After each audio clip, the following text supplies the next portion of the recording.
పరీక్షా ఫలితాల్లో పరాజితులుగా అయిన విద్యార్థులు ఎంతోమంది తల్లిదండ్రులకు తీరని క్షోభ మిగులుస్తూ తిరిగిరాని లోకాలకు తరలి వెళ్తున్న హృదయ విదారకమైన దృశ్యాలు మనం ఎన్నో చూస్తున్నాం. నిత్యం అల్లారముద్దుగా పెంచుకున్న చిన్నారులు వాళ్ళ ముందే కనుమరుగవుతుంటే తల్లిదండ్రుల వ్యధ ఎప్పటికీ తీరనిగా మిగిలిపోతుంది. అంటే విద్యార్థులు కేవలం పరీక్షలకే అంకితమయ్యారన్న ఈ రోజుల్లో అంటే ఒకవేళ పరీక్ష తప్పితే విద్యార్థుల మానసిక స్థైర్యంతో ఎలా ముందుకెళ్ళాలి, తప్పిన మెట్టును మళ్ళీ ఎంత శరవేగంగా పైకి ఎక్కాలి అనే విషయాలను తెలుసుకోవడానికి ప్రముఖ ఎడ్యుకేషనిస్టు, అనేక విభాగాల్లో సామాజిక స్పృహ కలిగిన విజేత వెంకరెడ్డి గారు మానసిక విశ్లేషకులు కూడా కావారు. విద్యార్థులకు సంబంధించి వారిని అడిగి అంటే విద్యార్థులకు మానసికంగా ధైర్యం ఏ విధంగా ఇవ్వాలనే విషయాన్ని వారితో తెలుసుకునే ప్రయత్నం చేద్దాం. ఈ రోజు నిజంగా సార్ ఇంటర్మీడియట్ ఫలితాలు వచ్చిన తర్వాత ఈ రోజు పేపర్లో రావడం జరిగింది. 9 మంది కూడా అందరూ కూడా బలమన్న అంటే ఆత్మహత్య చేసుకోవడం జరిగింది విద్యార్థులందరూ. నేను స్టూడెంట్స్ అందరికీ చెప్పేది ఒకటే, ఒక రోజు అంటే అందులో పగలు రాత్రులు కామన్గా ఉంటాయి. నీరు ప్రవహిస్తుందంటే ఒడిదుడుకులు అందులో శృంగాల ద్రోణులు కామన్ ఉంటాయి. జీవితంలో ఒడిదుడుకులు ఓటమి గెలుపు అనే సహజం ఉంటుంది కాబట్టి ఎవరు కూడా నిరుసాపడకూడదు. ఒక్కసారి మనకు ఓటమి వచ్చింది, మన జీవితంలో ఒక ఓటమి వచ్చిందంటే అది మన మంచి కొరకని చెప్పాలి. ఓటమి అనేది మనం ఆయుధంగా చేసుకోవాలి. మనకు ఏ విధంగా జరిగింది ఓటమి అని చెప్పేసి మనం ఒకసారి పునఃస్మరణ చేసుకోవాలి. అంటే మన తప్పు, మనం ఏదో తప్పు చేసినాం కాబట్టి మన తప్పు వల్లనే మనకి ఓటమి జరిగింది అంతే తప్ప వేరేది కాదు. అటువంటి ఆత్మపరిశీలన చేసుకొని ముందుకెళ్ళే ప్రయత్నం చేయాలి. కానీ ఎవరు కూడా ఇది ఎలాంటి కార్యక్రమాలకు మీరు ముందుకు రాకూడదు. అటువంటి ఆలోచనలు మీకు రాకూడదు, అటువంటి వేరే ఆలోచనలు రాకూడదు.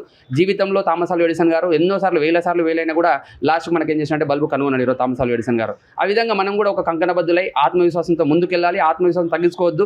ఏది జరిగినా అంత మన మంచిగా నా జీవితంలో నేను తప్పనిసరి విజయం సాధిస్తానని చెప్పేసి ముందుకెళ్ళే ప్రయత్నం చేయాలి. ఎందుకంటే ఈరోజు చాలా మంది ఫెయిల్ అయిన వాళ్ళు కూడా ఈరోజు కలెక్టర్ అయిన సందర్భాలు ఉన్నాయి. ఇంటర్మీడియట్ ఫెయిల్ అయిన వాళ్ళు, 10th క్లాస్ ఫెయిల్ అయిన వాళ్ళు కూడా కలెక్టర్ అయిన సందర్భాలు మన పేపర్ ప్రశ్న రావడం జరిగింది. యూట్యూబ్లో కూడా చాలా సందర్భాలు ఉన్నాయి. కాబట్టి ఇది ఓటమి అనేది దీన్ని కాదు. ప్రతి ఒక్కరు నిరుత్సాహం పడకుండా ముందుకెళ్ళే ప్రయత్నం చేయండి. ఏదైనా సాధ్యమే, ఆ సాధించే శక్తి నాకు ఉంది అని చెప్పేసి నీపై నీకు నమ్మకాన్ని ఎప్పుడైతే కొలుకుంటావో నువ్వు జీవితంలో ఒక సెలబ్రిటీగా మారే అవకాశం ఉంది.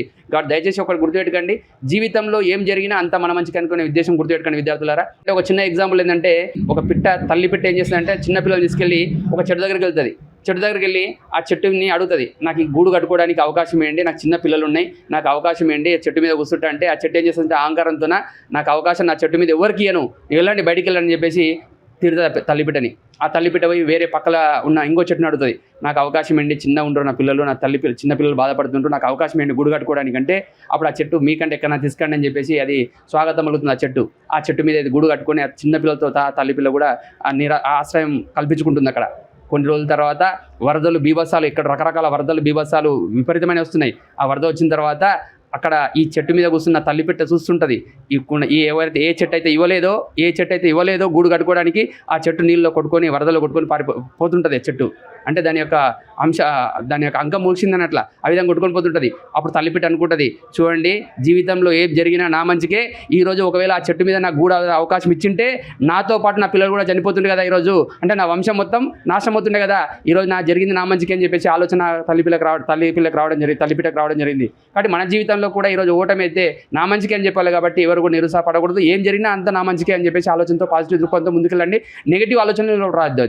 నెగిటివ్ ఆలోచనలు వస్తే మనం ఏం సాధించాలి? మనం తప్పనిసరిగా విజయం సాధించాలంటే మీ లోపల ఒక తపన ఉండాలి, కసి ఉండాలి. నేను తప్పనిసరిగా విజయం సాధిస్తా అని చెప్పేసి ఆలోచన ముందుకెళ్ళండి. బోర్డ్ ఆఫ్ ఇంటర్మీడియట్ వారు అకాడమిక్ ఇయర్ కూడా ఒక 1 year వేస్ట్ కాకుండా వెంటనే సప్లిమెంటరీ ఎగ్జామ్స్ కండక్ట్ చేయడం, దాంట్లో కూడా వెంటనే రిజల్ట్ ఇవ్వడం, మళ్ళీ మీరు అందరూ కూడా కౌన్సిలింగ్లకు ఎంసెట్ కౌన్సిలింగ్ కానీ ఏ కౌన్సిలింగ్ అయినా కూడా మీరు అందరూ కూడా అర్హులు అవుతారు. కాబట్టి ఎవరు కూడా నిరుత్సాహపడిన అవసరం లేదు. ఆ తప్పుని మీరు సరి చేసుకోవాలని చెప్పేసి బోర్డ్ ఆఫ్ ఇంటర్మీడియట్ వారు ఇంత మంచి అవకాశం కల్పించారు కాబట్టి ముందుకెళ్ళే ప్రయత్నం చేయాలని చెప్పేసి.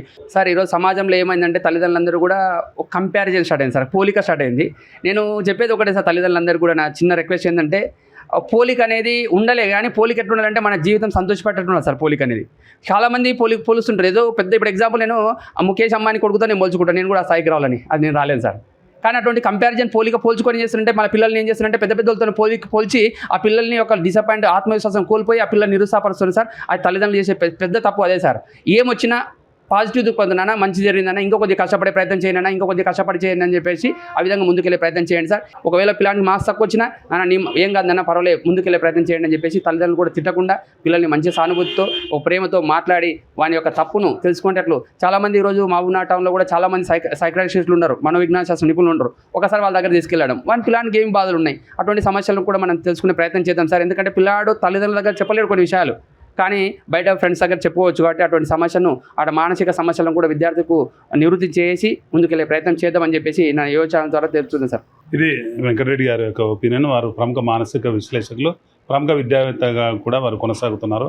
వాగ్దేవి అటువంటి అత్యున్నత ప్రమాణాలు కలిగిన కళాశాలతో ప్రభంజనం సృష్టిస్తున్న వెంకటరెడ్డి గారు చెప్పేది ఏంటంటే, విద్యార్థులు ఏది జరిగినా తమ మంచికే అనుకోవాలి తప్ప తల్లిదండ్రులకు క్షోభ మిగిలించవద్దని, ముందు జీవితం ఎంతో విలువైందని, చిన్న అవకాశం నెక్స్ట్ మంతే మళ్ళీ ఎగ్జామ్స్ ఉన్నాయని అందులో సత్తా చాటి ముందరికి వెళ్తేనే సమాజం అంతా హర్షిస్తుంది, సమాజం అంతా కూడా వారిని ప్రేమిస్తుందని వారు గొప్ప సందేశాన్ని ఇస్తున్నారు.